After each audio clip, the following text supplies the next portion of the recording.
In today's tutorial, I'm going to show you guys how to enable the video sharpen effect on the VLC Media Player application.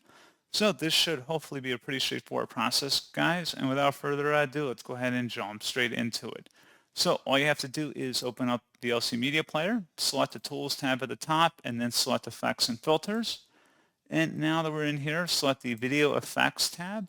And there should be something that says Sharpen over here at the top right. You can drag it to left or right depending on your preference. And then select Save and close the save, and that's all you have to do. So pretty straightforward process on that, guys. And as always, thank you for watching. I do hope those will help you out, and I do look forward to catching you all in the next tutorial. Goodbye.